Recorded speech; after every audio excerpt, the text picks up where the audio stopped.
ಎಲ್ಲರಿಗೂ ನಮಸ್ಕಾರ. Welcome to ಅನುಗ್ರಹ ಆಯುರ್ವೇದಿಕ್ ಹಾಸ್ಪಿಟಲ್. ನಾನು ಡಾಕ್ಟರ್ ಶ್ರೀ ಗೌರಿ. ಇವತ್ತು ನಾವು IBS ಅಥವಾ ಗ್ರಹಣಿ ರೋಗ ಅಂದರೆ ಏನು ಅಂತ ನೋಡೋಣ.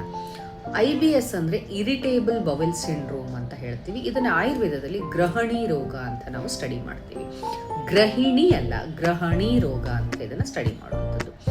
ಇದು ಒಂದು ಲಾಂಗ್ ಟರ್ಮ್ ಡೈಜೆಸ್ಟಿವ್ ಪ್ರಾಬ್ಲಮ್ ಅಂತ ಹೇಳ್ತೀವಿ, ಅಥವಾ ಲಾಂಗ್ ಸ್ಟ್ಯಾಂಡಿಂಗ್ ಡೈಜೆಸ್ಟಿವ್ ಪ್ರಾಬ್ಲಮ್ ಆಗಿರ್ತದೆ. ಇಲ್ಲಿ ಮುಖ್ಯವಾಗಿ ನಮ್ಮ ಡೈಜೆಸ್ಟಿವ್ ಸಿಸ್ಟಮ್ ಅಫೆಕ್ಟ್ ಆಗಿರ್ತದೆ. ಇದರಿಂದ ರೋಗಿಗಳು ಹಲವಾರು ರೀತಿಯ ಒಂದು ಲಕ್ಷಣಗಳಿಂದ ಸಫರ್ ಆಗ್ತಾ ಇರ್ತಾರೆ.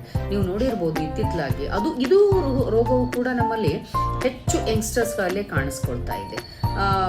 ನೀವು ನೋಡ್ತಾ ಇರ್ಬೋದು, ಕೆಲವು ಜನರಿಗೆ ಕಾನ್ಸ್ಟಿಪೇಷನ್ ಸುಮಾರು 3 ದಿವಸಕ್ಕೊಂದ್ಸರಿ 4 ದಿವಸಕ್ಕೊಂದ್ಸರಿ ಅವರು ಮಲ ವಿಸರ್ಜನೆಯನ್ನು ಮಾಡ್ತಾ ಇರ್ತಾರೆ. ಇನ್ನು ಕೆಲವು ಜನರಿಗೆ ಸರಿಯಾಗಿ ಹಸಿವೆ ಆಗೋದಿಲ್ಲ, ಡೈಜೆಷನ್ ಸರಿಯಾಗೋದಿಲ್ಲ.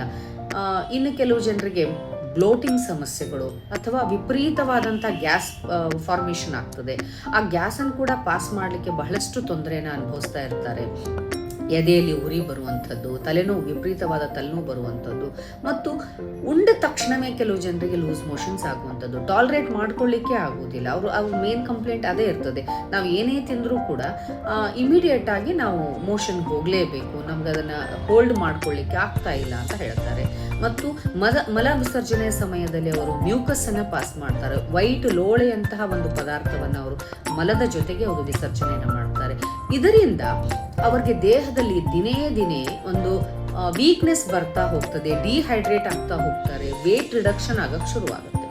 ಅವರ ಎನರ್ಜಿ ಲೆವೆಲ್ ತುಂಬ ಕಡಿಮೆ ಆಗ್ತದೆ, ಮತ್ತು ಅವರ ಇಮ್ಯೂನ್ ಸಿಸ್ಟಮ್ ಅಫೆಕ್ಟ್ ಆಗೋದ್ರಿಂದ ಅವರ ಬಾಯಿಯಲ್ಲಿ ಅಲ್ಸರೇಷನ್ಸ್ ಆಗುವಂಥದ್ದು ಅಥವಾ ಮೌತ್ ಸೋರ್ಸ್ ಆಗುವಂಥದ್ದು, ಮತ್ತು ವಿಪರೀತವಾದ ಹೊಟ್ಟೆಯಲ್ಲಿ ಕ್ರ್ಯಾಂಪ್ಸ್ ಬರುವಂಥದ್ದು ಶುರುವಾಗ್ತದೆ. ಅವರಲ್ಲಿ ಒಂದು ಕಾನ್ಫಿಡೆನ್ಸ್ ಅನ್ನುವಂಥದ್ದು ಬಹಳ ಕಡಿಮೆ ಆಗಕ್ಕೆ ಶುರುವಾಗ್ಬಿಡ್ತದೆ.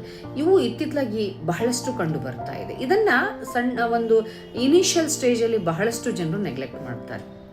ಇದಕ್ಕೆ ಕಾರಣಗಳೇನು, ಇದು ಯಾವ ರೀತಿಯಾದಂಥ ಸಮಸ್ಯೆ, ಇದು ಯಾಕೆ ಬರ್ತದೆ, ಇದಕ್ಕೆ ಯಾವ ರೀತಿ ಮ್ಯಾನೇಜ್ ಮಾಡಬೇಕು ಅನ್ನೋದನ್ನು ಮುಂದೆ ನೋಡೋಣ.